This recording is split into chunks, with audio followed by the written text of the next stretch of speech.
오늘은 십계명 강의 10번째 시간으로 제6계명 살인하지 말라는 말씀을 오늘 한 주 더 나누도록 하겠습니다. 지난 주일에 우리 6계명을 통해서 하나님께서 인간의 생명은 다른 피조물의 생명과 달리 특별한 하나님의 은총을 입었음을 그것을 살펴봤습니다. 그 이유가 뭐죠? 다른 피조물에 대해서 비하여서 우리 인간의 생명이 고귀한 것은 바로 하나님의 형상으로서 우리를 지었기 때문에 다른 모든 존재와 달리 우리 인간은 하나님의 특별한 피조물임을 우리가 지난 시간에 살펴봤습니다. 그래서 우리의 인간의 생명은 하나님의 형상이자 하나님의 이 소유이기 때문에 누구든지 타자의 이웃의 생명을 해칠 수 없고 심지어 자기 생명마저도 스스로 처분할 수 있는 권리를 가진 사람은 이 세상에 아무도 없다는 것이죠.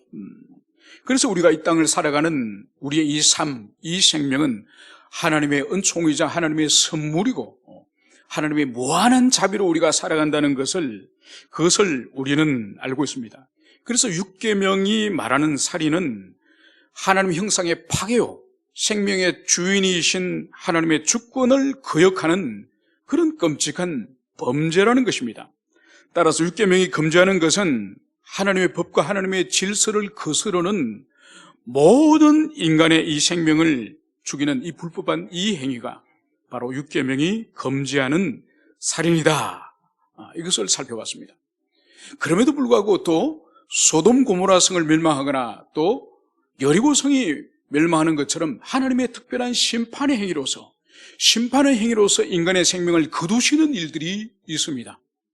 그리고 우상을 숭배한 자를 죽이고, 그리고 귀신을 신접한 자를 죽이고, 그리고 부모를 거역하여 부모에게 폭력을 행한 자는 반드시 죽일 것을 율법이 말씀을 하고 있습니다. 이것 또한 제6계명 살인에 관해서는 예외적인 상황인 것을 볼 수가 있는 거죠. 그래서 모든 살인을 금하는 것이 아니라 하나님의 율법과 하나님의 질서를 거역하는 그 살인에 대해서 금지하고 있다는 그것을 우리가 지난주에 살펴봤습니다. 오늘은 이제 지난주 우리가 말미에 살펴봤던 이제 신약의 예수님께서 제6계명을 더 내면적이고 영적으로 적용하여서 단순한 물리적 폭력을 통해서 사람의 생명을 빼앗는 살인 그 이상의, 바로 그 이상의 이제 인간의 심리적이고 내면적으로 압박을 가하는 그 미움과 정오의 문제, 이것도 주님께서는 살인에 준하는 죄라고 주님께서 말씀하셨습니다. 오늘 그 부분을 좀 더 깊이 살펴보고, 그리고 현대의 생명윤리에 있어서 가장 중요한 또 두 가지 문제, 자살의 문제와 낙태의 문제까지 오늘 같이 살펴보고자 합니다. 예수님께서는 오늘 마태복음 5장 21절에서 22절까지 이렇게 말씀하셨습니다. 옛사람에게 말한 바 살인하지 말라, 누구든지 살인하면 심판을 받게 되리라 하였다는 것을 너희가 들었으나 나는 너희에게 이르노니 형제에게 노하는 자마다 심판을 받게 되고 형제에 대해서 라가라 한 자는 공에 잡혀가게 되고 미련한 놈이라 하는 자마다 지옥불에 들어가게 되리라. 우리 주님께서 이제 이 10계명 가운데 6번째 계명을 우리 주님이 다시 이제 이 신약 시대 때 이것을 재해석하고 이것을 더 심화하여서 이제 제자들에게 가르쳐 주는 것을 볼 수 있습니다. 그럼 먼저 여기서 옛사람은 누굴까요? 그러니까 옛사람에게 말하였다고 여기서 예수님이 말씀하셨는데 옛사람은 누구이며 말한 존재는 누구일까요? 여기서 옛사람은 출애굽하여서 시내산 아래에서 지금 율법을 받을 이스라엘 백성을 말하는 것입니다. 그리고 여기서 옛사람에게 말씀을 준 이 주체는 누구일까요? 이 주체는 여호와 하나님으로 보는 것이 아니라 모세로 봅니다. 왜냐하면은 그리스도께서 이 옛사람이 이 명령한 이 말씀을 더 심화하고 더 적용하는 것을 볼 때에 바로 여호와 하나님의 말씀이라기보다는 여호와 하나님께서 모세에게 그래서 모세가 중보자가 되어서 이제 백성들에게 선포한, 그래서 여기서 이 옛사람은 이스라엘 백성이고 옛사람에게 말씀을 전해준 이 주체는 모세로 보는 것이 합당하다고 볼 수 있습니다. 이어서 그리스도께서 옛사람에게 너희가 들었으나 나는 너희에게 이르노니, 이 말씀을 주님이 하십니다. 이 표현은 매우 중요한 표현이에요. 그러니까 이 표현은 그리스도께서 모세가 하나님의 말씀을 받아서 그냥 전달하는 위치와는 우리 주님이 전혀 다른 위치를 있는 것을 볼 수 있죠. 그래서 옛 사람에게 모세가 이렇게 살인한 자는 심판을 받을 것이다, 그 말씀을 했다고 한다면 나는 이렇게 선언한다. 그래서 여기서 우리 주님께서 이제 구약의 여호와 하나님과 권위에 있어서는 동등한 권위이시며 또 율법의 완성자로서 오늘 말씀을 전가한다는 그 표징이 바로 나는 너희에게 이렇게 말한다, 이 표현임을 여기서 볼 수 있습니다. 그러면 이제 우리 그리스도께서 율계명을 이제 새롭게 계시하시는, 새롭게 해석하고 확장하여 적용하시는 이 말씀에 대해서 우리가 살펴보도록 하겠습니다. 오늘 주님은 이렇게 말씀을 하십니다. 형제에게 노하는 자마다 심판을 받게 되고. 여러분, 여기서 형제는 우리 주님이 사용하시는 이 형제는 같은 유대인뿐만 아니라 모든 우리의 이웃을 의미하는 거죠. 그래서 오늘날 우리가 교회 안에 있는 지체도 형제지만은 우리 주님이 말씀하신 이 형제의 의미는 예수를 믿거나 믿지 않거나 모든 사람을 다 포함하는 그런 개념이라고 여러분들이 이해하시면 되겠습니다. 여러분, 여기서 노하다라는 이 말씀, 이 헬라로 이 오르게라고 하는 이 표현이 이 단어인데, 이게 진노, 분노, 성냄, 그래서 이 성경 안에서 여러 단어로 번역을 하고 있습니다. 이것은 뭔가 하니까 자신의 감정을 스스로 통제하지 않고 상대방에게 그 분노의 마음을 쏟아붓는 행위를 여기서 노하는 이 오르게라고 하는 이 단어를 사용하고 있습니다. 이것은 구체적으로 어떤 의미인가 하니까 한 차례 이렇게 쏟아붓는다기보다는 지속적으로, 반복적으로, 계속적으로 마음의 분노를 쏟아붓는 그런 것을 말하고 있습니다. 그러니까 악한 목적으로 상대방을 괴롭히고 상대방의 고통을 줄 위해를 할 목적으로 계속적으로 이 분노의 마음을 쏟아붓는 것을 말하는 거죠. 제가 군생활을 1988년도에 군생활을 했습니다. 제가 부대에 들어가니까 저를 은근히 챙기는 듯 하면서 괴롭히는 사람이 있었습니다. 병장인데. 그리고 주변에 있는 사람들이 저를 아주 염려스러운 눈초리로 저를 쳐다보는 거예요. 근데 몇 개월이 지나고 나서 그 사실을 제가 알게 됐죠. 그래, 병장들 다 있는 자리에서 이 병장은 나를 들어 누워서 쉬으라는 거예요. 아무도 없는 데서 쉬어라 그러면 그게 실수가 있지, 다른 병장들 앞에서 쉬으라는 거예요. 그래서 제가 눕지 않으면 저를 때리는 겁니다. 그러면 제가 병장들 앞에 누워있으면 어떻게 되겠습니까? 이등병이 다른 병장들이 가만히 있겠습니까? 그럼 이래도 못하고 저래도 못하도록 괴롭히는 이런 병장이었어요. 그런데 몇 개월이 지나고 나서 이 사람의 전력이 있습니다.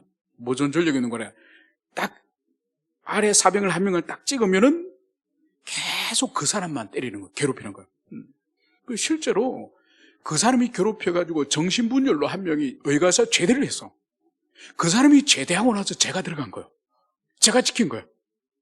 얼마나 집요하게 괴롭히든지, 물론 주님께서 이제 부대를 나중에 옮기게 해주셨어요. 이 사람을 놀랍게 시내버스에서 만났습니다. 시내버스에서 한 몇 년 후에. 그래서 제가 얼굴만 많이 쳐다보고 더 이상 뭐 말을 하진 않았죠. 그 사람이 부끄러워서 내리더만요. 이런 걸 말하는 거예요.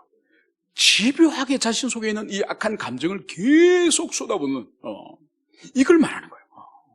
바로 이런 사람에 대하여서 오늘 주님께서는 물리적으로 칼이나 주먹이나 폭력을 행사하지 않더라도 이런 사람에 대해서 살인죄를 주님께서는 규정하는 거예요.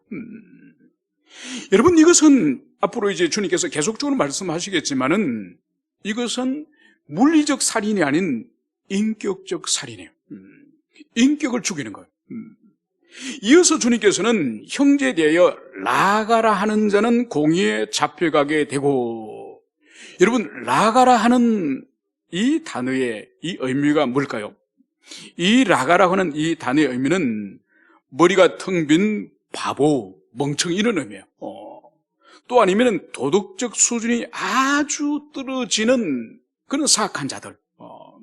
이 단어 또한, 이 라가라 하는 이 말 또한 형제를 향하여서 그 인간의 존엄성을 짓밟는, 존엄성을 짓밟아서 인간의 이 인격을 살인하는 그런 행위인 것을 여기서 볼 수 있습니다. 그래서 꼭 주먹이나 칼이나 어떤 물리적 힘으로 사람을 죽이는 것뿐만 아니라 아주 독한 말로서, 입과 혀로서 아주 독한 말로서 상대방의 인격을 짓뭉개는, 짓이기는 그런 것을 우리 주님께서는 동일한 살인의 죄로 오늘 정죄하는 것을 여기서 볼 수 있습니다. 여러분, 그래서 사람들에게 아주 수치감을 주거나 모멸감을 주어서 그 인격을 살인하는 그 일로 말미암아서 스스로 생명을 끊는 사람들이 우리가 얼마나 많이 언론을 통해서 볼 수 있습니까?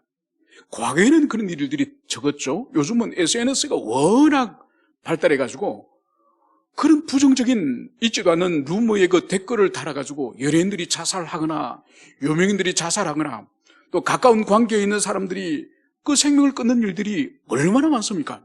바로 이것을 말하는 거죠. 근거 없이 형제를 향해서 라가라, 바보 멍청이, 이런 표현이 인격을 살인하는 것이 그 사람으로 하여금 실제적으로 생명을 스스로 끊게 하는 이런 일로 일어나기 때문에 우리 주님께서는 이런 일이 얼마나 큰 죄인지 사람을 직접 죽이는 살인에 준하는 죄라고 주님께서는 말씀을 하고 있습니다. 이어서 미련한 놈이라 하는 자에게는 지옥불에 들어가게 되리라. 여러분, 여기서 미련한 놈이라는 것은 우리 문화의 선이 말하는 미련한 곰탱이는 뜻이 아니에요. 미련 곰탱이라는 뜻이 아닙니다. 이 원어의 의미는 바로 뭔가 아닌가? 하나님의 존재를 부정하는 자, 그리고 더 나아가서 종교적으로 영적으로 멸망할 자. 그래서 이 미련한 놈이라고 하는 이 단어에 가장 우리 문화에 적용을 하면은 저속한 표현 가운데에서 망할 놈, 이런 표현이 우리가 있지 않습니까? 저 망할 놈, 이런 표정. 이런 표현일 뿐만 아니라 영적으로까지 멸망할 자다. 그러니까 유대인들에게 하나님을 부정하는 자는 그 자체가 멸망할 자지 않습니까? 그러니까 이것은 라가보다 훨씬 더 악한 그런 표현이라고 볼 수 있는 거죠. 이것은 더 나아가서 그 영혼이 멸망할 자라고 정죄하는 이것 자체가 사람의 영혼이 흥하든지 망하든지 이거는 하나님의 소관이죠, 그죠? 하나님의 소관인데 그것이 인간적으로 인간이 이렇게 멸망할 자라고 정죄하는 이것은 하나님의 심판의 권세를 침범하는 거죠. 하나님의 주권을 침범하는 것임을 그것을 볼 수 있습니다. 그래서 이것은 주님께서 지옥불에 던져질 그러한 죄다, 이 말씀을 하시는 거죠. 그래서 직접 사람을 죽이지 않더라도, 사람에게 물리적 폭력을 가해서 그 사람의 생명을 빼앗지 않더라도 입과 혀를 통해서 지옥으로 떨어질 수 있는 영생과 관련되는 문제라는 것을 오늘 주님께서는 말씀하십니다. 여러분, 이것은 협박이 아니에요. 우리 예수님이 협박을 하시겠습니까? 여러분, 그 정도로 우리의 입과 혀가 얼마나 중요하고 자기 영혼의 구원에 있어서도 중요할 뿐만 아니라 지체의 영혼을 죽일 수 있는 그런 치명적인 그런 무게가 바로 우리의 입과 혀임을, 이것을 말씀을 하고 있습니다. 이제 우리가 살펴볼 것은, 이제 예수님께서 이 세 가지의 이 끔찍한 죄와 형벌을 말씀하셨다고 한다면은, 그런데 마태복음 5장에서 예수님이 지적하신 이 6계명을 범하는 이 방법, 무엇으로 이 6계명을 이 내면의 인간의 영혼의 이 살인의 행위, 인격의 살인 행위를 하는 이 도구가 뭔가요? 그것은 바로 입과 혀를 사용하는 언어 생활을 통해서 바로 이 인격 살인이 있음을, 이것을 볼 수 있습니다. 그래서 형제를 향해서 분노하거나 라가를 하거나 미련한 놈이라 하거나 이 모두가 성도의 언어 생활을 통해서 이러한 죄가 일어남을, 그것을 여기서 볼 수 있습니다. 여러분, 예수님께서 하신 이 말씀을 성령께서는 더 상세하고 더 구체적으로 말씀하셨으니 바로 야고보서를 통해서 이 부분을 우리가 찾아볼 수가 있습니다. 그래서 우리 예수님께서 하신 이 말씀을 야고보 사도는 1장 19절과 20절에서 이제 더 상세하게 말씀을 하십니다. 19절과 20절에서는 주님은 이렇게 우리에게 말씀하시는 거죠. 내 사랑하는 형제들아, 너희가 알지니 사람마다 듣기는 속히 하고 말하기는 더디하여 성내기도 더디하라. 사람이 성내는 것이 하나님의 의를 이루지 못함이라. 여러분, 야고보 사도를 통해서, 특별히 야고보 사도를 통해서 우리에게 주시는 많은 유익한 말씀들이 있지만은 사람의 언어 생활에 대해서는 신구약 성경 전체에 걸쳐서 이 야고보 사도가 가장 상세하게, 가장 구체적으로 적용하여서 말씀을 하는 거죠. 그래서 형제들에게 이 야고보 사도는 다른 사람의 말을 듣는 것은 항상 속히 들으라는 거예요. 말을 아주 잘 경청하여서 잘 그것을 파악하고 잘 이해하라는 거죠. 이제 들은 것에 대해서 외부로 표현하는, 답하는 것은 더디하라는 거죠. 천천히 하라는 거죠. 그래서 우리 사자성어에도 있지 않습니까? 3, 4, 1원이라고. 무슨 의미죠? 3번 생각하고 한 번 말하는 거죠. 그러니까 한 번 말하기 위해서 3번을 숙고하고 말하는 거죠. 라는 거죠. 왜 그렇게 말하는 거죠? 그만큼 입에서 한번 나온 말은 주담할 수가 없습니다. 취소할 수가 없습니다. 손으로 쓴 것은 지우개로 지울 수가 있지만은 시간과 공간 속으로 뱉어버린 이 말은 좋은 말이든지 부정적인 말이든지 이것은 취소하고 물릴 수가 없는 거죠. 그래서 우리 조상들도 특별한 청을 알지는 못했지만은 일반은 총 영역 안에서도 언어 생활이 얼마나 중요한지 알기 때문에 3번을 생각하고 말하라. 그래서 답변하는 것은 천천히 하라. 이것처럼 성내는 것도 더디하라. 이 말씀을 여기서 하고 있습니다. 여기서 성낸다는 이 단어와 예수님이 말씀하신 노하는 것과 동일한 단어예요. 동일한 헬라 단어인데 번역을 여기서는 성낸다고 표현하고 있고 거기서는 노하는 거로 표현을 하고 있습니다. 여러분, 여기서 볼 수 있는 것이 바로 뭔가 하니까 우리의 이 급한 이 언어 생활, 또 우리의 이 급한 어떤 이 정서의 이 표현들, 이 성내는 이 표현들, 이것은 결코 하나님의 의를 이루지 못한다. 야고보는 이렇게 말씀을 하고 있습니다. 그래서 사람이 성내는 것은 하나님의 의를 이루지 못한다. 여러분, 왜 의를 이루지 못할까요? 여러분, 화를 내고 이 성을 내게 되면은 그 사람에게 이미 평정심을 잃어버립니다. 마음의 평정심을 잃어버리면은 올바른 판단을 절대로 할 수가 없습니다. 두 번째로, 마음에 어떤 혈기를 부리거나 어떤 화를 내거나 성을 내면은 그 사람 마음에는 사탄이 역사하기 아주 좋은 풍토가 지금 조성이 되는 거죠. 그래서 사람과의 관계가 깨어지기 좋은 풍토, 자신이 뭔가 판단해야 될 일을 그르치기 좋은 풍토, 여러분, 이것이 바로 내면에 있는 이 성냄을 통해서 이런 일들이 일어나는 거죠. 그래서 인간이 이 성내는 것은 결코 하나님의 의를 이루지 못한다. 이 말씀을 우리가 기억해야 될 것입니다. 이렇게 말하면 어떤 사람은 또 이런 질문을 합니다. 아니, 예수님도 화를 내던데요. 세례 요한도 화를 내던데요. 바울도 화를 내던데요. 여러분, 그거는 부패한 우리가 화를 내는 것과 수준이, 차원이 다른 거죠. 우리 예수님이 성전에 들어가시니 성전의 것들에 짐승을 사고 팔고 돈을 환전하고 엄청난 시장 바닥 같은 그런 일을 주님이 보지 않으셨습니까? 그래서 주님이 어떻게 하셨죠? 그 시장에서 환전하는 그 테이블을 뒤엎어버렸습니다. 그리고 밧줄로 채찍을 만들어가지고 그 안에서 양이나 염소나 그 짐승들을 팔고 있는 그것을 다 쫓아서 보내버렸습니다. 그러니까 하나님이, 그리스도께서 진노를 드러내신 거죠. 세례 요한 또한 마찬가지 아닙니까? 세례 요한이 요단강에서 세례를 베풀고 있을 때에 거기에 많은 사람들이 세례받으러 나왔습니다. 그 가운데에 바리새인들이 나왔죠. 바리새인들에게 세례 요한이 뭐라고 책망했습니까? 독사의 자식들아, 이것은 사단의 새끼들아, 사단의 자식들아, 이런 의미죠. 그래서 세례 요한도 분노를 드러냈습니다. 바울도 마찬가지 아닙니까? 바울도 복음을 전가하다가 대적자들에 대해서 화를 내지 않았습니까?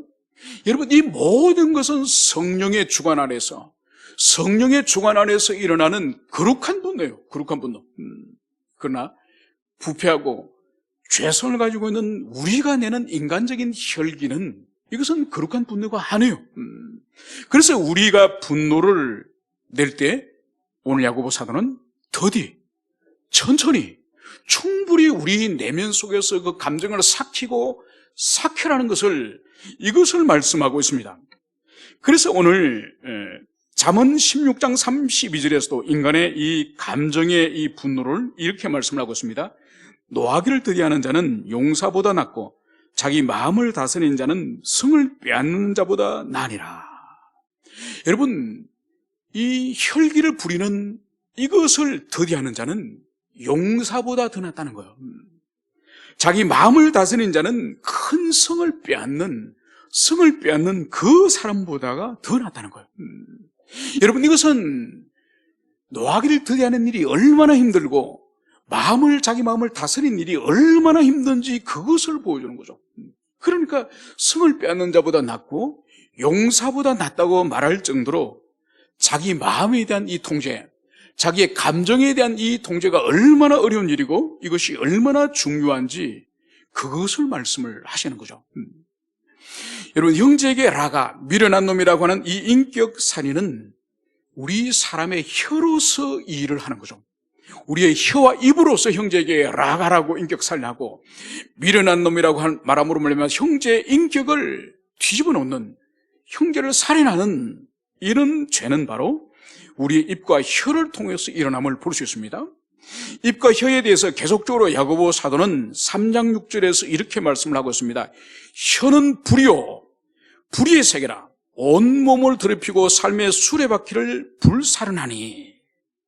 여러분, 우리의 혀를 주님께서는 불의 비유를 하고 있습니다.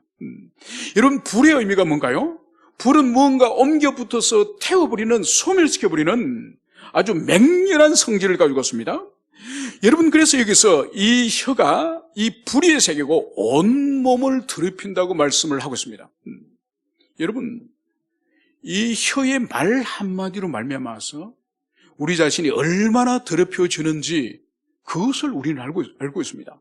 그래서 말 한마디의 실수나 말 한마디의 잘못을 통해서 지체와의 관계가 급속히 냉랭해지고, 부부의 관계가 깨어지고, 자녀와 관계가 깨어지고, 심지어 하나님과 관계도 이 혀를 잘못 사용함으로 말미암아서 관계가 깨어지는 이 영적인 침체 속으로 들어가는 이것을 우리는 경험할 수 있습니다.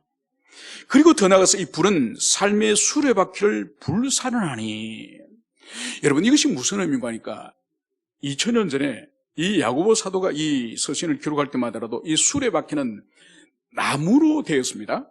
물론 쇠로 된 수레바퀴도 있지만은 이 수레바퀴가 불태워져 버리면 어떻게 되겠습니까? 그 수레가 바퀴가 나무로 됐는데 그 바퀴가 불타면 수레가 더 이상 굴러갈 수 있겠습니까? 그 자리에 주저앉아 버리는 거죠. 바로 우리 이와 혀가, 우리의 잘못된 입과 혀를 통한 이 죄가 우리 생애 자체를 그 자리에 인생이 주저앉아 버리게 할 수 있다는 것을, 그것을 여기서 경고를 하고 있는 거죠.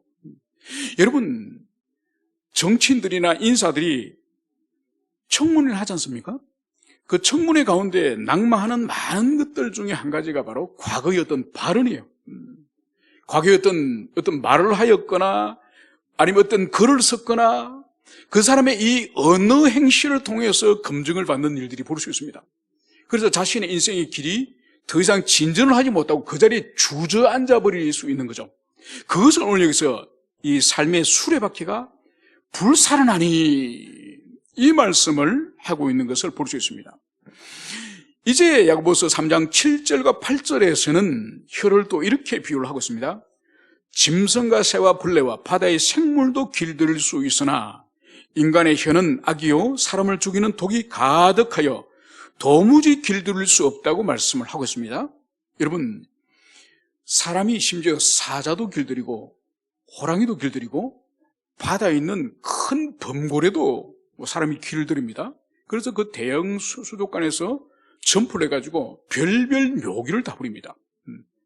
여러분, 이렇게 하늘의 날짐승이나 덜짐승이나 심지어 바다의 거대한 이 범고래 같은 그런 거대한 이 생명체도 인간이 길들일 수 있지만은 성경이 오늘 말씀하는 건 뭔가요?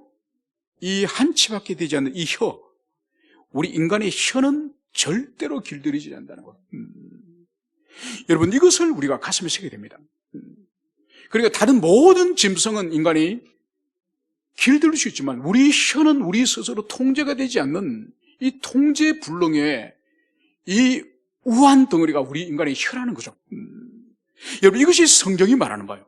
이걸 우리가 가슴에 새기고 있어야 자기 혀와 입에 대해서 조심을 하게 되는 것입니다. 이 인식이 없으면 늘 실수를 하는 거죠. 하나님은 우리를 향해서 너희 혀와 입은 불이다. 너의 생의 수레바퀴를 불사르게 한다. 그리고 너희를 온몸을 더럽히는 존재가 혀다. 주님은 그것을 우리에게 분명히 경고하시는데 우리는 그런 인식이 없는 거예요. 그러니까 말하고 싶은 대로 말하고 생각하는 대로 말하고 절제 없이 말하고 통제 없이 말하고 상대방 입장 생각하지 않아 말하고. 여러분, 여기서 모든 더러운 오물 같은 말들이 쏟아져 나오는 거예요. 여러분, 그러면은 제일 먼저 자기 영혼이 병이 됩니다. 왜냐하면 하나님의 은혜가 단절되거든요. 두 번째로는 그 언어 생활을 통해서 지체들이 죽습니다. 그 말을 들었던 지체의 영혼이 죽습니다. 영혼이 실족하게 되는 거죠. 그리고 더 나아가서 그것은 공동체의 덕을 잃게 합니다. 덕을 세우지를 못합니다.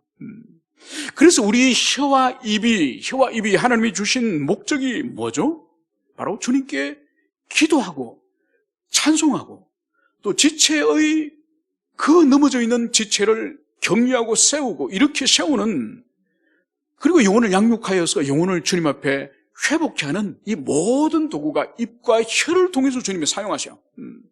그런데 그 입과 혀가 잘못 사용되어지면 인생의 생애를 불사르게 되고 온몸을 더럽히게 되고 독이 가득한 것이 될 수 있음이 바로 우리 혀와 입임을, 이것을 오늘 주님께서는 우리에게 엄중하게 경고하고 있음을 우리가 가슴에 새게 될 것입니다.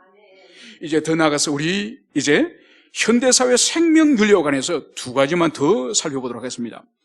이제 자살의 문제와 낙태의 문제를 결코 빼고는 우리가 이 현대의 이 생명윤리를 논할 수 없을 것입니다. 먼저 자살의 문제를 우리가 살펴보겠습니다. 여러분, 성경 속에서 자살한 사람들이 있죠. 여러분들이 기억나는 사람들이 어떤 사람이 있습니까? 무엇보다도 사울 왕이 자살했죠.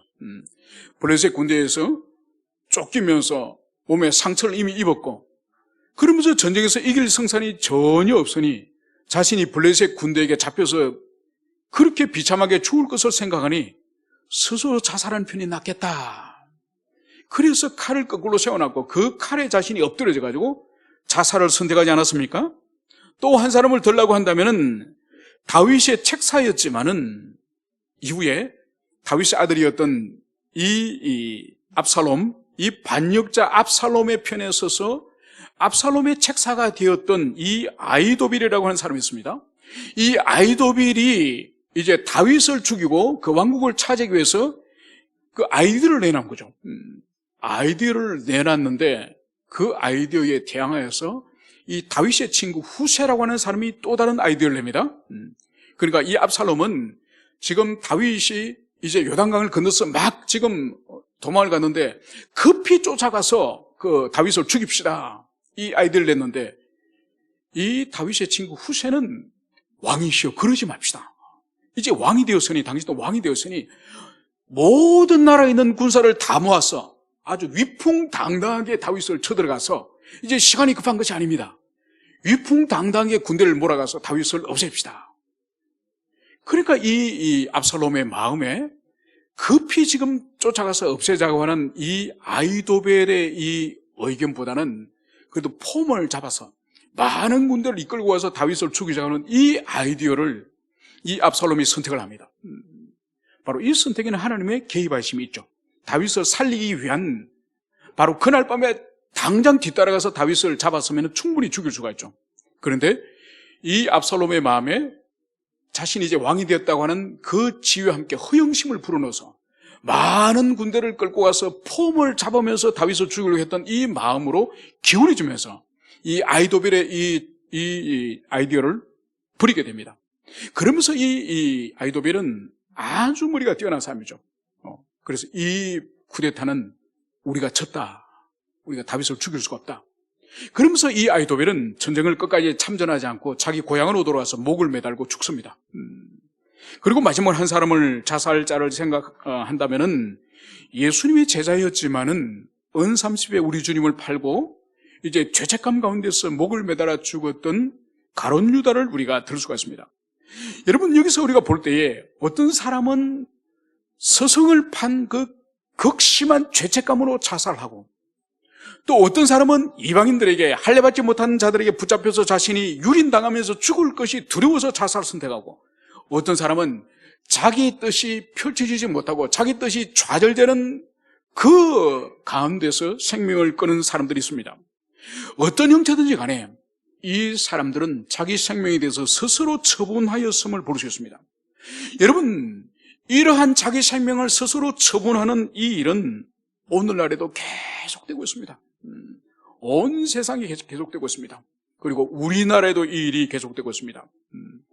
여러분, 우리나라에 하루에 몇 명의 사람이 스스로 생명을 끊는 이 극단적 선택, 자살을 하는 사람이 하루에 몇 명쯤 될 것 같습니까? 평균 40명이에요. 평균 40명이고 OECD 국가의 평균은 10명이에요, 10명. 그래서 우리나라는 OECD 국가의 4배의 사람이 자살하는 거예요. 매일. 그래서 1년이면 14,000명 이상의 사람들이 자살로서 생애를 마감하고 있는 것이 바로 이 대한민국 현실이에요. 문제가 있는 거죠. 지금 전 세계적으로 249개 나라가 있습니다. 249개 나라 가운데서 지난 9월인가 10월 달에 보니까 이 세계 무역량으로 보면은 우리나라가 다시 8등을, 랭킹 8위를 다시 찾았더만요. 여러분, 249개 나라 가운데서 전 세계 이 무역하는 이 물동량이 8위가 된다는 이거 엄청난 일이에요. 그런데도 우리나라를 향해서 스스로 헬조선, 인간이 살기로는 지옥과 같은 이런 나라라고 스스로 자각을 합니다. 여러분, 그래서 우리가 이렇게 잘 살지만은 이렇게 자살률이 전 세계 1위고 OECD에서 1위고, 여러분, 이런 부끄러운 이 1위에는 반드시 우리 사회에 어떤 문제가 있음이 분명합니다. 그래서 극심한 가난에 몰린 사람들, 사회가 나름 이렇게 부유하다고 알려졌지만은 극심한 가난에 몰린 사람이 있을 수 있습니다. 그래서 극단적인 선택을 합니다.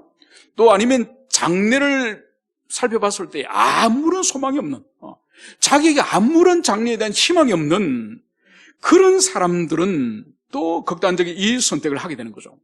아니면 육체의 질병 때문에 아무리 오랜 세월 동안 치료하고 병원을 다니고 하더라도 조금도 개선되지 않고 나아지지 않는 그런 상태에 있는 이런 사람들에게 있어서 이 자살이 또 일어날 수가 있습니다.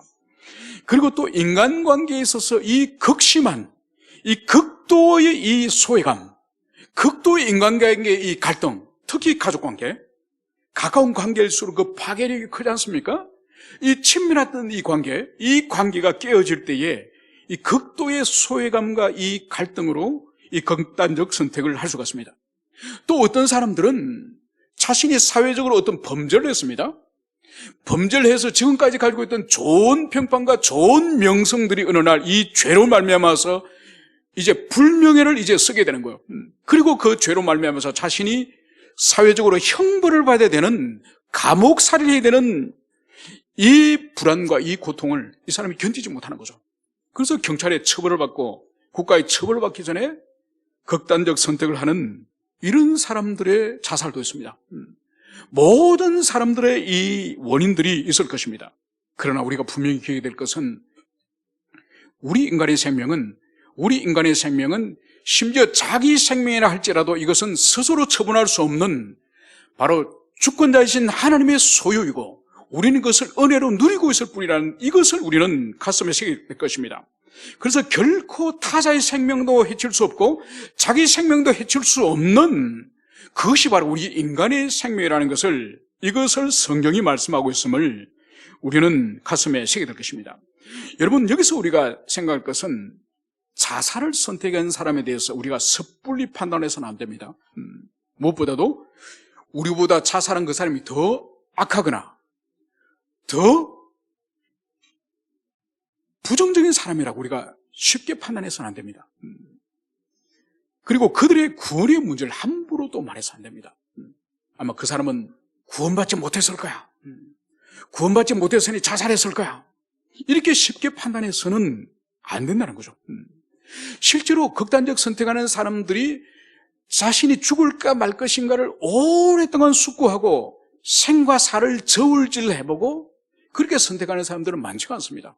물론 있긴 하겠지만은 많은 사람들이 이 극단적 선택하는 사람들의 이 특징이 바로 뭔가 하니까 이 순간적인 충동, 이 죽음에 대한 유혹, 이 순간적인 충동, 자기를 통제하지 못하는 이 충동으로 말미암아서 선택하는 사람들이 참 많습니다. 그렇기 때문에 그런 죽음을 향해서 그 사람은 구원받지 못했을 거야, 지옥 갔을 거야, 나보다 더 악한 사람이야, 이렇게 말하면 안 된다 이거죠. 이것이 왜 중요한 거니까 바로 그 사람의 영혼은, 그 사람의 구원의 문제는 하나님께 일차적으로 맡게 돼요. 교회와 우리 그리스도인이 만약 주변에 그런 사람이 있다고 하면은 무엇이 중요하냐? 죽은 사람의 구원과 영혼의 문제는 이제 하나님께로 이미 떠났기 때문에 그건 우리의 책임이 아니에요. 우리는 뭐냐? 남겨진 가족들이요. 남겨진 가족. 여러분, 남겨진 가족을 교회가 돌보고 영혼들이 섬기고 그 가족들이 실족하지 않고 그 가족들이 회복되어지는 이것이 가장 중요해요. 예전에 제가 목양을 하던 지체 가운데서 그 가정에 가면은 참 따뜻하게 3대가 같이 사시는 가정이에요. 3대가 같이 사시는 가정인데 할아버지 할머니 계시고 또 집사님 부부가 있고 그리고 자녀들이 있고 아주 다복한 그런 가정인데 이 할아버지 되시는 이 어르신이 이 우울증이 있어요. 우울증이. 그래서 우울증이 있어서 항상 그 가족들이 근심을 하고 염려를 하고 그렇게 하셨는데 그래도 제가 신방을 가거나 이렇게 찾아가면은 참 따뜻하게 대해 주셨고 또 인격적으로 교제를 하셨는데 그래서 제가 이렇게 대화를 나눠보면은 주님을 영접하신 분이야. 신앙이 있어. 그런데 어느 날 아주 충격적인 전화가 온 거예요. 아버님이 돌아가셨다는 거예요. 문제는 그 아파트 그 높은 데서 베란다로 뛰어내리셔가지고 극단적인 선택을 하신 거예요. 문제는 뭔가 하니까 그분은 돌아가셨지만은 이 가족들이 아버지와 할아버지의 이 극단적 선택을 받아들이지 못하는 거예요. 해석을 못하는 거예요. 어떻게 신앙이 있다면 우리 아버지가, 우리 할아버지가 이런 선택을 했을까? 그래서 제가 그분을 이제 목양하면서 그분의 신앙을 확인하고 또 그분이 또 그리스도 예수를 가슴에 굳게 믿고 있는 그 이야기로부터 다시 복귀를 하면서 자녀들로 하여금 아버지의 죽음의 형태는 이제 그런 안타까운 모습이지만은 그분의 마음에는 분명한 믿음이 분명히 있었습니다. 그걸 붙잡아야 됩니다. 지금 그분의 마지막에 죽음의 모습을 붙들지 말고 그분이 정신이 온전했을 때에 막 죽음에 대해서 막 충동적으로 일어났을 때 극단적인 그런 선택한 그 행위를 바라보지 마시고 그분이 정신이 온전했을 때 그분이 가지고 있던 그 신앙을 신뢰합시다. 그러면서 그 가족들이 다시 모두가 회복되어지는 그런 은혜가 있었습니다. 여러분, 그렇기 때문에 자살이 분명히 자기 생명에 대한 자기 처분으로서 그것은 분명한 육계명을 범하는 죄지만은 이것에 대해서 이 세상에 누구도 판단하거나 누구도 정죄하거나 누구도 그 사람의 구원에 대해서 왈가왈부할 수 있는 그런 권한을 가진 사람은 아무도 없습니다. 그래서 혹 우리 주변에 그런 사람이 있다 할지라도 우리는 가장 먼저 생각할 것은 남겨진 가족들을 세우고 남겨진 가족들이 실족하지 않도록 남겨진 가족들이 그리스도 앞으로 굳세게 돌아올 수 있도록 그 일을 우리가 마음에 새게 될 것입니다. 이제 두 번째로 그리고 마지막으로 살펴볼 것은 낙태의 문제입니다. 여러분, 낙태라는 의미는 임산부의 배 속에서 자라고 있는 태아를 의학적 조치를 통해서 더 이상 생존하지 못하도록 취하는 조치를 바로 낙태라고 할 수가 있습니다. 여러분, 하루에 자살자가 40명이라고 한다면 우리 대한민국 하루에 낙태자가 얼마나 될까요? 며칠 전에 자료에 의하면 하루에 자그마치 3,000명이에요. 하루에 3,000명. 여러분, 1년에 100만 명이 넘어요.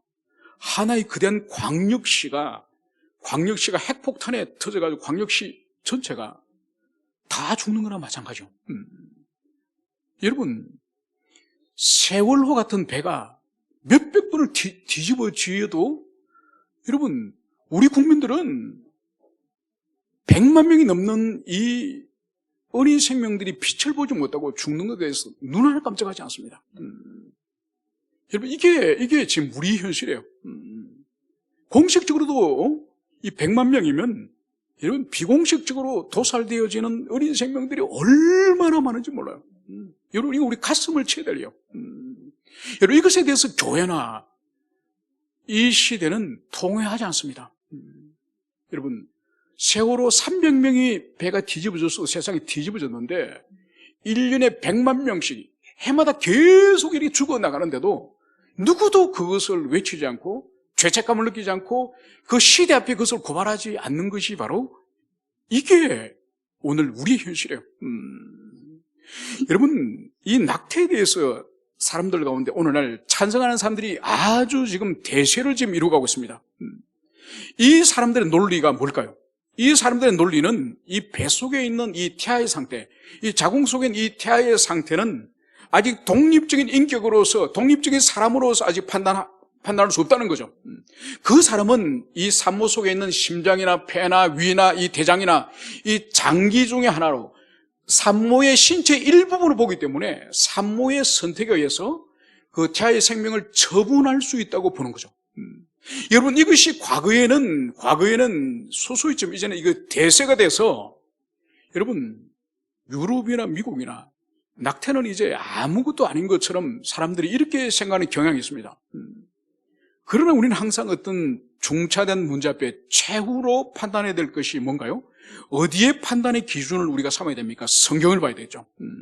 아무리 세상 사람 전부가 낙태는 괜찮고 이제 간통죄는 없어진 거고 성범죄는 이제 없어진 거고 이렇게 세상 사람들이 선언하더라도 성경이 뭘 말씀하시냐? 하나님의 뜻이 뭐냐? 하나님의 뜻은 변함없으신가? 여러분, 이것을 살펴봐야 되는 거죠.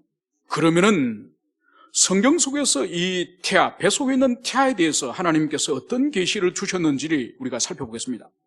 시편 51편 5절에서 다윗은 이렇게 노래를 하고 있습니다. 내가 죄악 중에 출생하였으며 모친이 죄 중에 나를 잉태하였나이다. 여러분, 여기서 다윗은 분명히 모친이 자신이 잉태한 시점부터, 죄 중에 잉태한 시점부터 나라고 말하는 거야, 나. 그래, 어머니 자궁 속에서 어머니가 여전히 부패한 죄성 가운데 있는 이 어머니 속에서 잉태된 그 시점, 거기로부터 다윗은 자의식이 있는 나라는 게 나. 그리고 더 나아가서 시편 139편 13절에서도 나의 모태에서 나를 조직하셨나이다. 여러분, 여기서도 시인은 태아 상태에 있는 자기 자신을 나라고 말하는, 나라고 말하는 거예요. 여러분, 그리고 더 나아가서 더 뚜렷한 증거들은 이삭의 부인 리브가의 뱃속에서 두 쌍둥이가 있었죠, 그죠? 두 쌍둥이 에서와 야곱이 뱃속에 있었습니다. 뱃속에서 뭐 했습니까? 잘 놀았습니까? 아니죠, 그죠? 늘 어머니 뱃속에서 싸웠습니다. 그래서 얼마나 이 뱃속에서 싸웠던지 이 리브가와 이삭이 근심이 돼서 하나님께 기도를 했습니다. 왜 이렇게 싸웁니까? 하나님의 답이 뭐죠? 뱃속에서 이 싸우는 것이 이후에 출산하여서도 싸우게 될 테니 바로 큰 자가 작은 자를 승게 될 것이다. 바로 장자꾼의 싸움이 바로 뱃속에서부터 일어나고 있음을 보여주고 있습니다. 이것은 뭔가 하니까 태아로 있는 상태에서 벌써 인격적인 그 갈등 관계가 뱃속에서 이미 진행되어지고 있다는 것을 보여주는 거죠. 그리고 마지막으로 신약에서는 예수님의 어머니 마리아가 세례 요한의 가정을 방문했습니다. 그러니까 예수님이 이제 출생할 것을 이제 천사 가브리엘이 마리아를 찾아와서 이제 너가 성령으로 잉태할 것을 말씀했지 않습니까? 그리고 이 충격을 받고 이 놀라움을 받고 이 마리아가 이제 임신한 가운데서 이제 친척 엘리자벳 집을 방문한 거죠. 그랬더니 이 엘리자벳 또한 임신할 수 없는 여성이었는데, 연로한 여성이었는데 바로 이 엘리자벳이 6개월 전에 임신이 벌써 되어 있는 거죠. 그래서 이 엘리자벳이 마리아가 옴을 이제 보고 마리아에게 문안을 합니다.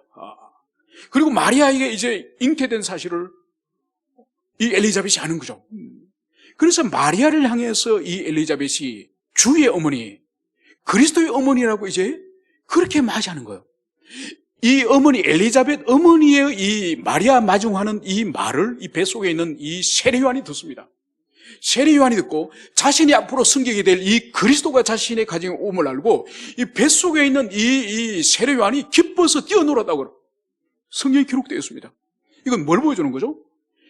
이 태아의 상태에 벌써 이 태중에 밖에 있는 어머니들의 이 대화를 통해서 그 대화가 바로 자신이 장차 그 길을 예비하게 될 그리스도가 자기 가정에 오셨음을 이 세례요한이 알고 그 임신되어 있는 6개월, 임신 6개월 상태에서 그 아기가 안에서 뛰어놀았다는 것을 성경이 기록하고 있습니다. 여러분, 그러면 시편의 정언과 그리고 여기에 등장하고 있는 이 창세기의 이 에서와 이 야곱의 갈등, 그리고 이 세례요한의 이 반응, 이것을 볼 때에 이 태중에 있는 이 어린 생명, 출산하지 않았지만 이 태아 상태에서도 충분히 이들이 독립적인 인격을 가지고 있는 독립적인 인격적 존재라는 것을 성경이 말씀하고 있는 거예요. 물론 그 태초를 통해서 육신적으로는 어머니의 영양분을, 자양분을 받아들여서 생존하지만은 그러나 감정의 희열을 드러내고 인격적인 갈등과 인격적 다툼을 이제 벌써 태아 속에서 할 수 있다는 것을 볼 때에 이것은 어머니와 별개의 독립적인 존재임을 그것을 성경이 말씀을 하고 있는 거죠. 그래서 세상이 아무리 3개월 이내는 낙태해도 된다, 6개월까지는 해도 된다, 아니다 8개월까지 낙태해도 된다, 아무리 세상에서는 이 법을 바꾸고 그런 짓을 하더라도 우리 그리스도 안에 있는 자들은 바로 인간은 수정과 함께 바로 하나님께서 거기에 새 생명을 불어넣으시고 그 사람에게 주님께서는 독립적인 생명체로서 어머니와 구별하고 있다는 것이 성경의 가르침이라는 것을 우리가 이것을 가슴에 새겨둘 것입니다. 그리고 교회는 이러한 이 성경의 정신과 이 사상을 세상으로 전파해야 되는 거예요. 그래서 이렇게 생명을 함부로 살해하는 이런 일이 없기를 우리 교회는 온 힘을 다하여서 이것을 준비해야 되는 거죠. 그러면 또 이렇게 반론을 제기하는 사람이 있습니다. 아니, 목사님 생각해 보세요. 얼마나 그 사람의 형편이 얼마나 힘들었으면 자기 몸에 이 생긴 그 자녀를 낙태를 하려고 하겠습니까? 그 사람 나름대로 얼마나 힘든 일이 있겠습니까? 물론 충분히 인간적으로 이해가 되어지죠. 인간적으로 이해가 되어집니다. 그러나 우리가 기억해야 될 것은 인간의 영혼은 온 천하와 바꿀 수 없는 그런 고귀한 존재예요. 하나님의 형상이고, 그리고 주님께서 어머니를 통해서 이 세상의 인류를 확장하고 세상 끝날 때까지, 여러분, 기계가 사람을 만드는 것이 아니에요. 어머니를 통해서 세상 끝날까지 주님께서 이 위대한 일을 행하시는 거죠. 여러분, 그렇기 때문에 그 사람이 때로는 임신한 어린 생명이 바로 어떤 불치병에 걸린 그런 장애아이일 수도 있습니다. 또 임신을 했더니 남편이 실직을 해가지고 우유값조차도 없는 그런 가정일 수도 있습니다. 여러분, 이 모양 저 모양의 많은 그런 원인들이 있겠지만은 여러분, 그 원인 때문에 한 생명을 죽이는 이 살인이 정당화되는 것은 절대로 아닙니다. 무엇보다도 우리 그리스도 안에 있는 자들은 믿음이 필요합니다. 무슨 믿음이냐? 바로 주님께서 주신 생명은 주님께서 키우시고 먹이시고 돌보신다고 하는 이 믿음이 우리에게 있어야 되는 거죠. 바로 하늘에 나는 참새도 주님께서 먹이시고 백합화도 입히시는 그 주님의 그 손길에 대한 믿음이 있다고 한다면은 우리가 감히 주님이 주시는 이 생명을 우리는 함부로 처분할 수 없을 것입니다. 그리고 무엇보다도 하나님이 주시는 그 생명에게 가장 가까운 최초의 이웃이 누군가요? 최초 이웃이 어머니예요. 어머니. 여러분, 그리고 어머니에게 있어서 가장 가까운 이웃은 또 누구죠?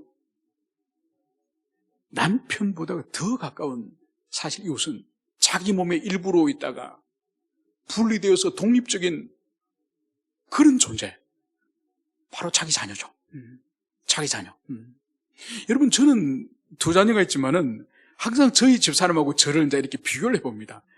자, 아이들이 나를 대하는 태도와 어머니를 대하는 태도를 비교해보면 참, 뭐 어쩔 수 없지 않습니까? 아버지하고 사실 뭐, 주변을 뭐 왔다 갔다 하는 그런 존재처럼 보이지 않습니까? 그죠? 근데 어머니는 10딸을 품고, 그 젖을 먹이고, 모든 몸을 씻기고, 옷을 갈아입히고, 그 아이가 스스로 독립할 때까지 사실 어머니가 모든 부분을 헌신하여서 그 일을 감당하지 않습니까? 그러니까 아버지가 아무리 옆에서 뭘 잘해보려 하더라도 안 됩니다. 이제 부자연스럽습니다.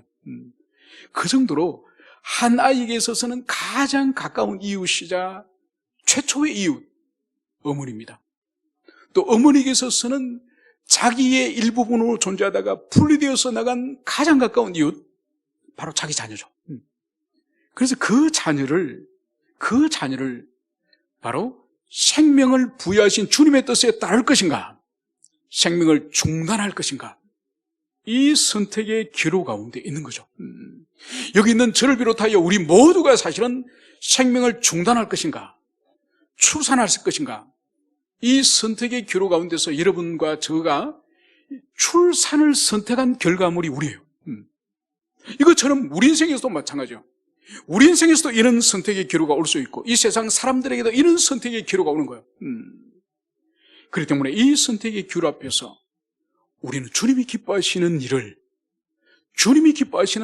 우리가 선택할 때에 주님께서는 모든 것을 도우시고 함께해 주시고, 주님이 기뻐하시는 그 일을 선택하신 그 영을 향해서 주님께서 복을 주시고, 주님께서 그 어린 생명 또한 백합화를 입히시고 참새를 먹이시듯이 그 생명을 끝까지 책임지신다는 것을 여러분들이 굳세게 믿으시고 붙잡으시기를 축원합니다. 함께 기도하시겠습니다.